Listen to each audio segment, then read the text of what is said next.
네, 국가 자격증에 대해 실질적인 정보를 가득 담은 성공 패스워드 국가 자격증의 진혜연입니다. 자, 치열한 취업 시장에서 구직을 위해 최선을 다하고 있는 20대, 경쟁 속에서 이직과 조기 퇴직에 대한 스트레스를 안고 있는 직장인, 그리고 100세 시대를 맞아 정년 후 노후 걱정이 많은 장년층. 성공 패스워드 국가 자격증은요, 1060 세대에게 일에 대한 새로운 희망과 또 평생 직장이 되어줄 국가 자격증 취득에 대한 명쾌하고 진솔한 가이드가 되어드리도록 하겠습니다. 자, 오늘 함께 알아볼 국가 자격증은요, 바로 주택관리사보입니다. 자격증을 소개하기 전에 또 합격에 한 발 더 다가갈 수 있게 도와주실 두 분 소개해드립니다. 안녕하세요. 반갑습니다. 안녕하세요.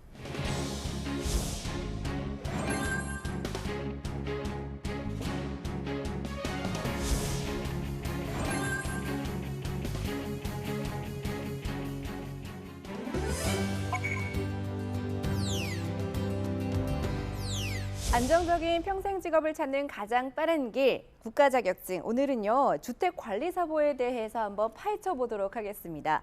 자, 공석준 위원님, 먼저 주택관리사보가 어떤 자격증인지 소개 부탁드릴게요. 예, 지금 주택관리사보는 아파트 빌딩의 그 안전관리, 유지보수, 그다음에 이에 필요한 그 경비를 관리하고 아파트 빌딩의 공용 부분과 부대시설, 공립시설의 유지 및 안전관리 업무를 수행하고 있습니다. 건물에 관련한 모든 일을 하는 자격증이네요. 예, 그렇습니다.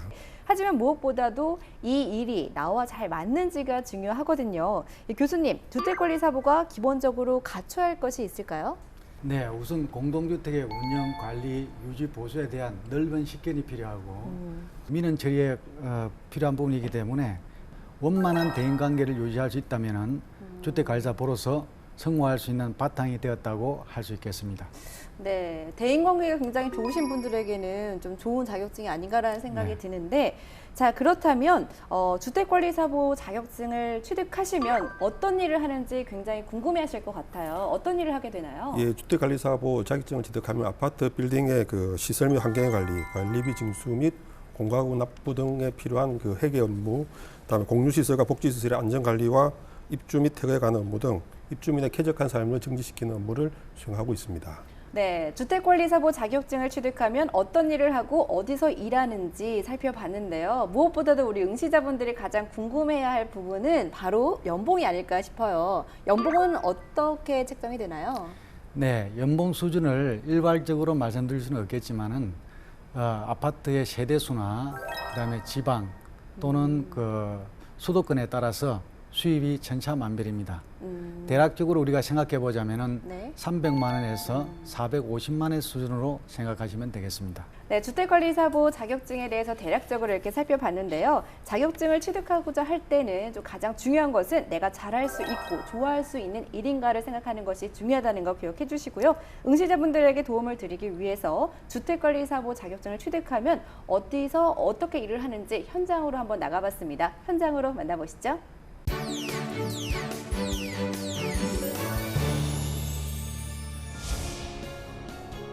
주거는 사람의 삶을 영위하는 데 가장 중요한 터전인데요. 주택관리사보는 바로 주거의 많은 부분을 차지하는 아파트 등 공동주택을 관리할 수 있는 직업을 위한 자격증입니다. 오늘 찾아간 곳은 서울에 위치한 아파트인데요. 이곳에서는 지금 어떤 일을 하고 계신지 궁금한데요. 도난 사고가 있었다든가 아니면 뭐 이런 게 있었으면 저희가 이제 이 CCTV로 조회를 해가지고 저희가 이제 원인을 파악해서 조치를 하죠. 150세대 이상 500세대 이하의 공동주택은 주택관리사보를 반드시 채용해야 하고 지속적인 신규 아파트 분양 등 일자리 수요나 전망이 우수한 직업군 중에 하나입니다. 지금은 어떤 일을 하고 계신 건가요? 단지가 지금 지저분해서 주 1회로 지금 바꾸는데 거기에 이제 안내문을 조금 초안을 잡고 있습니다. 입주민의 편리한 삶을 위해 주택관리사보는 정말 많은 일을 하고 그 역할이 정말 중요하네요.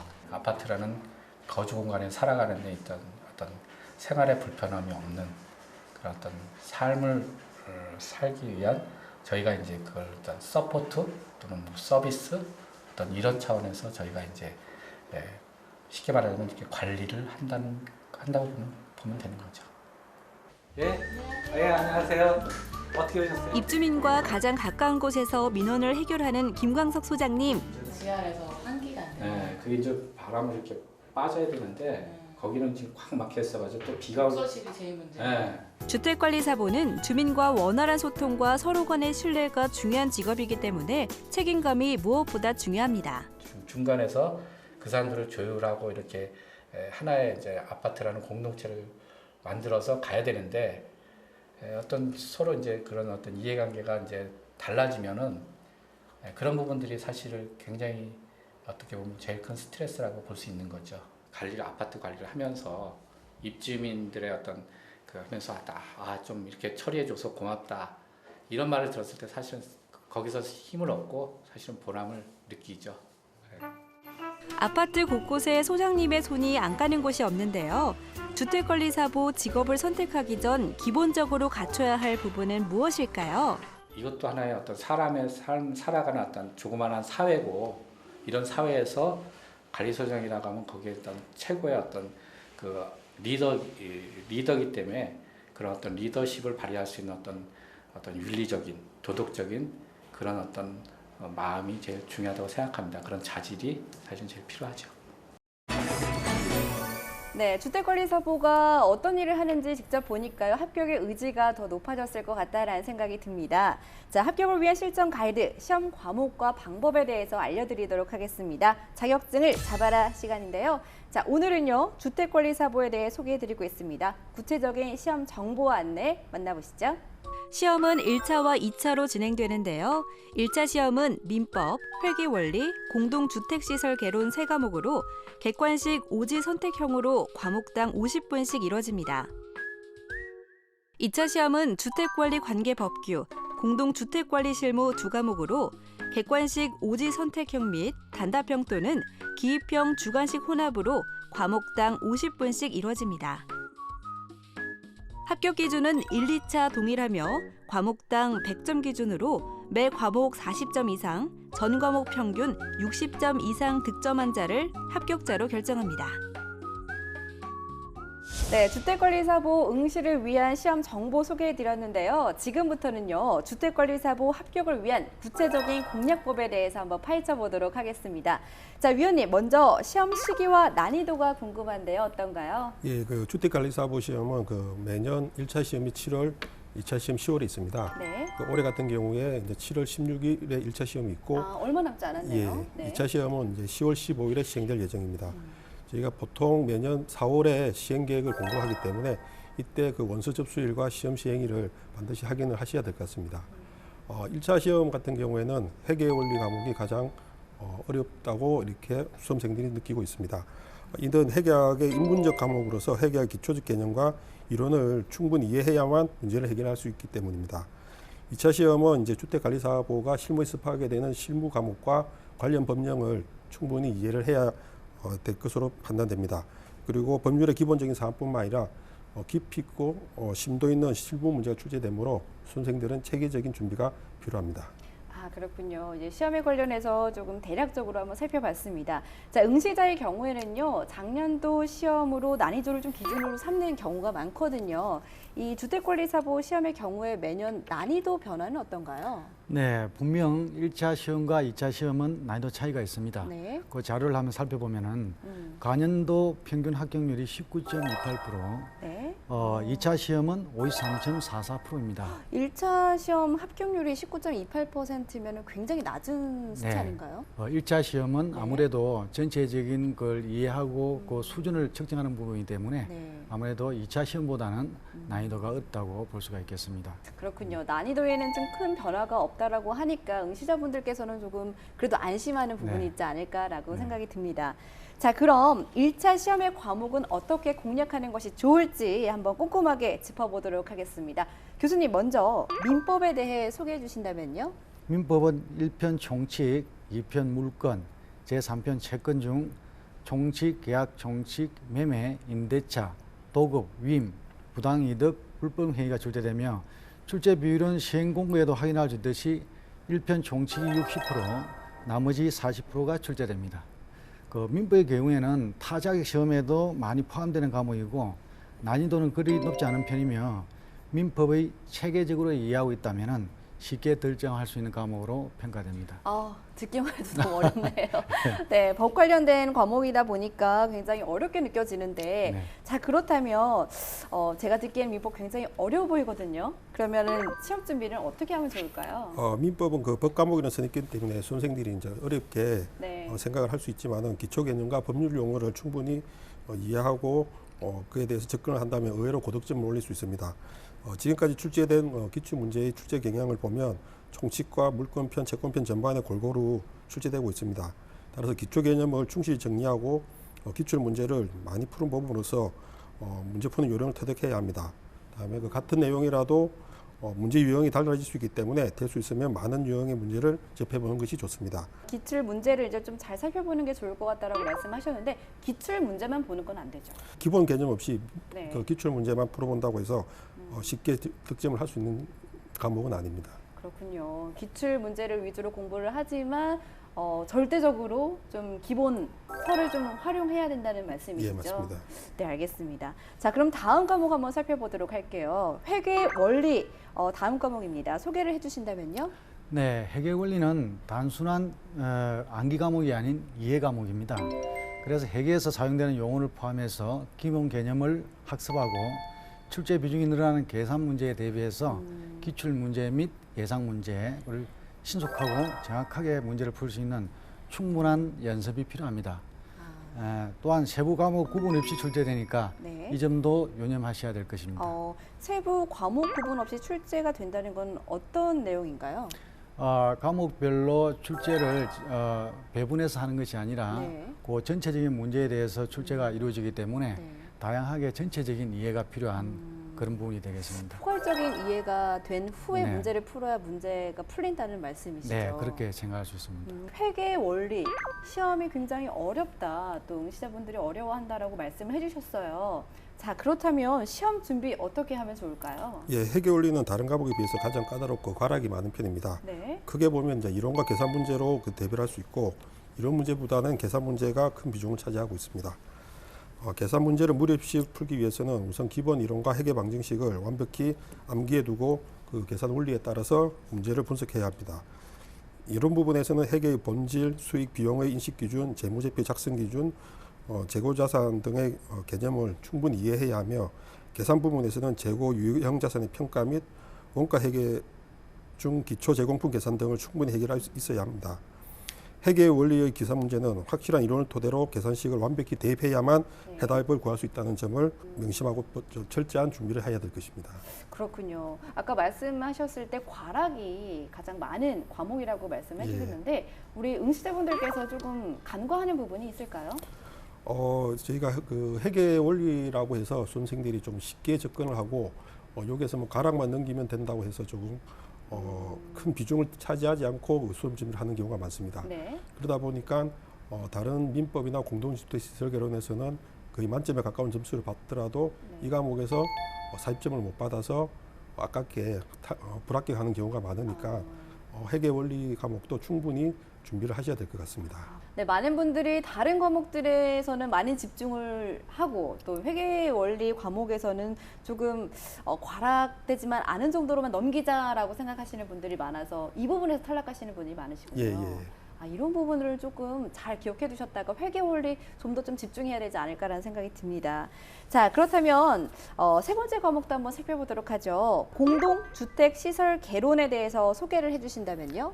공동주택 시설 개론은 건축 용어조차도 생소한 그런 부분이기 때문에 그러게요. 입문에서부터 상당한 부담을 가할 수 있기 때문에 기초에서 응용예리까지 차분히 준비를 해야 할 것입니다. 네. 출제 범위는 목구조, 특수구조를 제외한 일반 건축구조와 철골구조, 장기 수선 계획 수립을 위한 건축재산을 포함한 건축구조와 공기조와 네. 냉동설비, 홈네트워크를 포함한 건축설비로 대별되며 네. 각각 50% 내외에서 출제됩니다. 그러면 이제 건물 전체의 구조까지도 알아야 되는 거네요. 네, 그렇습니다. 네. 그 주택관리사본은 아까도 말씀드린 아파트 단지라든지 빌딩을 관리하기 때문에 건물에 대한 건축 구조도 필수적으로 알 수 있어야만이 네. 관리를 효율적으로 할 수 있습니다. 그렇군요. 네. 아, 네, 1차 시험에서 합격률이 그렇게 높지 않다라고 말씀해 주셨는데 그럴 네. 만한 이유가 있을 것 같습니다. 예, 그렇습니다. 네. 다양한 과목 때문에 네. 그런 영향을 끼칠 수 있습니다. 정말 포괄적인 내용을 다 알아야만 이 자격증을 합격할 수 있지 않을까라는 생각이 드는데 자, 그럼 이렇게 1차를 한번 살펴봤고요. 2차 시험 공략법에 대해서도 한번 살펴보도록 하겠습니다. 2차 시험은요. 주택관리 관계 법규와 또 공동주택관리 실무 두 과목으로 시험이 치러지게 되는데 먼저 이 주택관리 관계 법규에 대해서 소개를 해주실까요? 주택관리관계법규는 주택법 등 11개 법률로 구성되어 있습니다. 네. 구체적으로 주택법, 임대주택법 부분에서는 45% 내외가 출제가 되고요. 건축법, 소방기본법, 소방시설 설치 유지 및 안전관리에 관한 법률, 승강기 시설 안전관리법, 전기사업법, 시설물의 안전관리에 관한 특별법, 도시 및 주거환경정비법, 도시 재정비 촉진을 위한 특별법, 집합건물의 소유 및 관리에 관한 법률 중 주택 관리에 관련된 규정에서 55% 내외가 출제가 됩니다. 아울러 그 2차 시험은 과목당 16문제씩 주관식 담답형 문제가 출제됨을 유의하셔야 합니다. 아울러 주택 시험 범위가 주택법 등 11개 법률로 구성되어 수험생들이 부담감을 가질 수 있으나 이 법률 중 주택 관리에 관련된 규정만 국한되어 있으니까 네. 큰 부담을 느끼지 않아도 좋을 것 같습니다. 아, 그렇군요. 저도 이렇게 설명을 듣다 보니까 굉장히 네. 부담스러웠거든요. 예. 왜 이렇게 정말 많은 것을 공부해야 되겠구나라는 생각이 들었는데 사실 뭐 그렇게 깊이 있게 공부할 필요는 없고 사실 외우는 정도로만 하면 되나요? 아니면 예, 건물 관리 자체가 네. 주택 관리사 보 아파트 관리 자체가 네. 종합적인 관리를 할 수 있는 능력을 고지시켜야 되는데도 불구하지만 법령은 주택 관리에 관련된 법령으로 국한되기 때문에 네. 그 부분만 공부를 하시면 되겠습니다. 너무 부담 갖지 않고 공부를 하셔도 네. 되겠다라고 말씀해 주셨어요.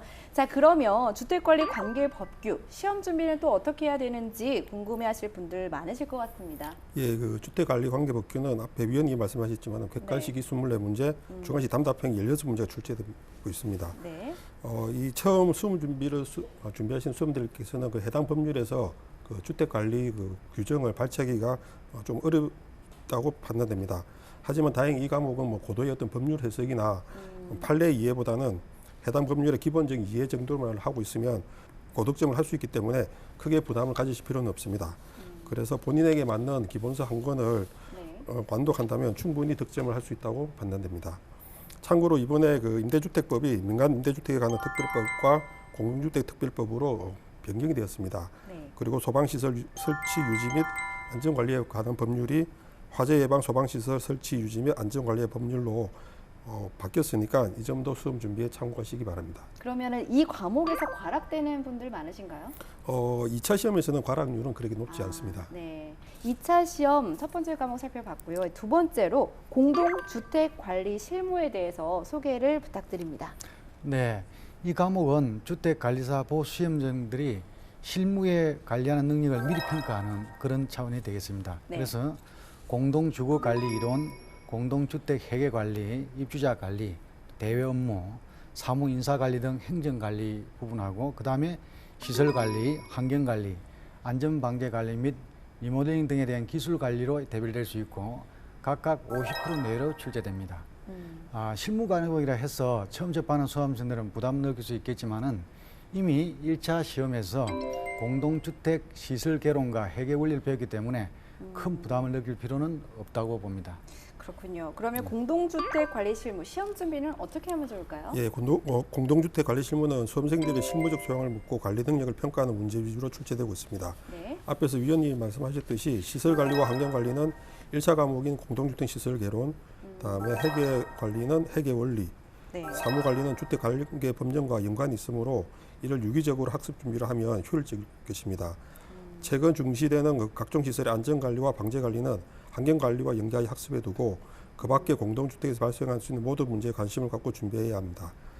공동주택관리 실무는 네. 주택관계법령과 마찬가지로 학습 시간이 더 투자되지만 투자만큼 고득점을 올릴 수 있기 때문에 네. 꾸준히 준비한 자세가 필요합니다. 네, 이렇게 두 분께서 1차, 2차 시험 과목에 대해서 꼼꼼히 한번 살펴주시니까 또 주택관리사보 자격증에 관심 있으신 분들에게는 정말 많은 도움이 됐을 거라는 생각이 드는데요. 자, 그렇다면 전체적으로 시험 준비를 어떻게 하면 좋을지 한번 말씀 들어보도록 하겠습니다.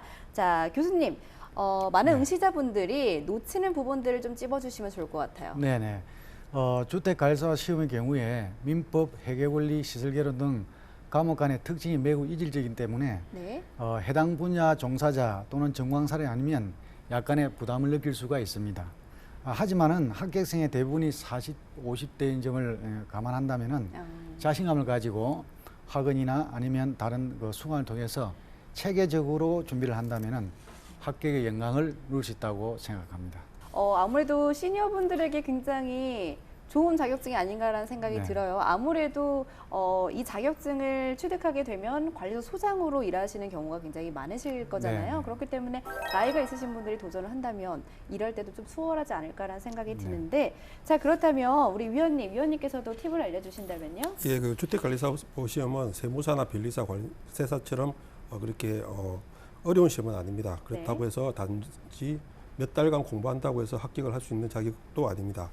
다행히 그 주택관리사보 시험에서는 시중에 많은 그 수험서와 학원들이 있기 때문에 처음 접하는 수험생들은 이를 활용해 보는 것도 괜찮다고 판단됩니다. 자, 그러면 준비하시는 분들은 보통 시험을 준비하는 기간이 어떻게 되나요?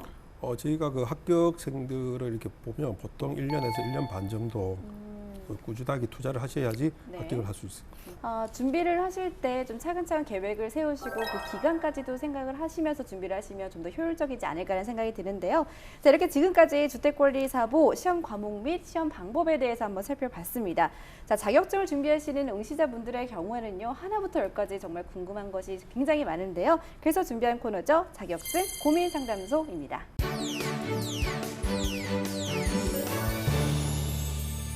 자격증 고민 상담소는요, 준비하고 있는 자격증에 대한 세세한 고민까지 풀어보는 시간입니다. 자격증을 직접 준비하시는 분들의 고민을 바로 해결해 드릴 텐데요. 궁금하신 점이 있으시다면요, 국가 자격증의 모든 정보를 얻을 수 있는 큐넷 사이트에 들어가셔서 궁금증을 남겨주시면 저희가 풀어드리도록 하겠습니다. 자, 주택관리사보를 준비하시는 분들은 어떤 고민을 하고 계신지 궁금한데요. 한번 살펴보도록 할까요? 네, 첫 번째 질문 보겠습니다. 시험 준비를 기존의 기출 문제집 위주로 공부하면 될까요? 라고 질문을 주셨는데, 위원님, 이 질문은 굉장히 단골 질문이에요. 언제나 그랬듯이 기출 문제만 보면 안 되고, 또 이제 기본 서적은 좀 봐야 된다라는 답변을 해주시거든요. 예. 네. 그 주택관리사보 시험은 그 몇 년간 했던 기출 문제를 풀어본다고 해서 네. 합격할 수 있는 시험은 아닙니다. 충분히 그 앞서도 말씀드렸지만은 그 과목별의 특징이나 그 개념들을 충분히 이해를 해야만 문제를 풀어낼 수가 있습니다.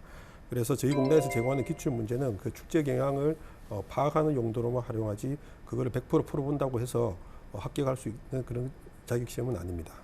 역시나 제가 생각했던 답인 것 같습니다. 기출 문제만 풀어보시다 보면 놓치시는 부분들이 굉장히 많을 거고 또 고득점을 얻기에는 좀 쉽지 않을 것 네, 같아요. 맞습니다. 또 기본 서적을 꼭 숙지하셔야 된다는 거 기억해 두셔야겠습니다. 자, 그러면 다음 질문 한번 살펴보도록 하겠습니다. 자, 주택관리사보와 주택관리사가 다른 건가요? 라는 질문을 주셨거든요. 네. 저도 개인적으로 굉장히 궁금해요. 네, 어떻게 그렇습니다. 다른가요? 네, 보통 주택관리사보와 주택관리사를 혼돈한 부분이 많이 있습니다. 네. 주택관리사보는 주택관리사 시험에 합격한 후 시도시사로부터 합격증을 발급받은 자이고, 네. 주택관리사는 주택관리사보 취득 후에 대통령이 정하는 실무 능력에 대한 요건을 갖추고 시도지사로부터 주택관리사 자격증을 발급받은 사람을 말합니다. 아, 그렇군요. 네. 그러면 주택관리사가 되려면 바로 시험을 볼 수 있는 건 없고 주택관리사보를 일단 따고 실무 경험을 네. 쌓아야지만 가질 수 있는 자격증이군요. 네, 그렇습니다. 다음 질문도 한번 살펴보도록 하겠습니다. 자격증을 취득 후에 현장 경험이 없어도 취업이 가능한가요? 라고 올려주셨거든요. 그리고 이 분야의 취업률도 궁금하다라는 질문을 주셨어요. 저도 굉장히 궁금하거든요. 이런 자격증을 따게 되면 관리소 소장으로 일하게 된다고 했는데 네네. 그러면 경험이 없이 소장 일을 할 수 있나요? 자격증을 취득한 합격자는 네. 그런 소양을 갖췄다고 보기 때문에 네. 주택관리사로서의 그 관리 업무를 바로 시작할 수가 있습니다. 자, 다음 질문 살펴보도록 하겠습니다. 주택관리사보를 준비하는 40대 후반입니다. 나이가 들어 공부하는 것이 쉽지만은 않네요. 합격률이 어떤지 궁금하다라고 올려주셨는데요. 위원님 어떤가요? 주택관리사보 시험의 경우 그 40대, 50대가 응시인원이 가장 많습니다. 그리고 합격자의 40%가 40대, 50대에서 배출되고 있습니다. 그래서 나이는 걸림돌이 아니며 체계적으로 수험 준비를 한다면 충분히 합격할 수 있을 것입니다. 그렇군요. 합격률이 그래도 1차 시험은 조금 어렵고 2차 시험은 좀 높은 편이고요. 또 취업률도 좋기 때문에 많은 분들이 관심을 가지고 응시를 하신다면 분명히 좀 잘 활용할 수 있는 자격증이 아닌가라는 생각이 드는데요. 자, 이렇게 위원님 교수님 답변 너무나도 고맙습니다. 네. 그리고 자격증 고민 상담소에는 실제 우리 수험자들의 고민을 해결해드리고 있는데요. 준비하시면서 궁금하신 점 있으시다면요. 국가 자격증에 대한 모든 정보가 있는 큐&A 사이트에 들어가셔서 궁금증을 올려주시기 바랍니다. 저희가 바로 해결해드리도록 하겠습니다. 자, 이렇게 평생 직장을 얻는 가장 빠른 지름길 국가 자격증의 모든 궁금증을 해결해드리는 자격증 고민 상담소였습니다. 성공 패스워드 국가 자격증 오늘은요 주택관리사보에 대해서 소개해드리고 있습니다. 자, 교수님 직업 환경에 대해 소개를 해주신다면요. 네, 자격증 취득 후에 아파트 단지 소장이나 빌딩 관리 소장 네. 또는 이제 전문 주택 관리업체에 취업해서 공동주택의 운영, 관리, 유지, 보수 업무에 근무할 수 있고 또한 정부에서는 부동산 경기 활성화 정책으로 인해서 공동주택의 건설 물량이 증가함으로 인해 가지고 네. 취업 시장은 확대될 거로 예상되고 있습니다. 네, 오늘 이렇게 주택관리사보에 대해서 또 두 분께서 도움이 되는 이야기를 많이 해주셨는데 자, 끝으로 수험생들의 합격을 위해 조언 한마디씩 들어보도록 하겠습니다. 위원님.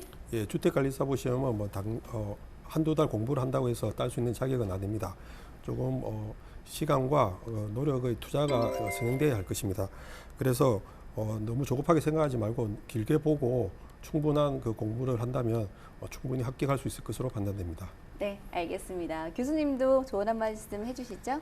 네, 주택관리사 시험은 앞으로도 우리가 유망한 그 시험으로 평가를 받고 있습니다. 자격증으로. 그래서 방금 위원님께서 말씀하셨다시피 장기적인 계획을 가지고 천천히 접근한다면은 앞으로 내가 미래의 어떤 직업을 새롭게 하나 더 관심을 가지고 할 수 있다는 그런 측면에서 접근하시면 좋을 것 같습니다. 네, 알겠습니다. 두 분 말씀의 공통적인 점은요, 좀 조급하게 마음을 갖지 말고 부담을 갖지 말고 좀 길게 보고 천천히 꼼꼼하게 준비하라고 이렇게 말씀해 주셨습니다.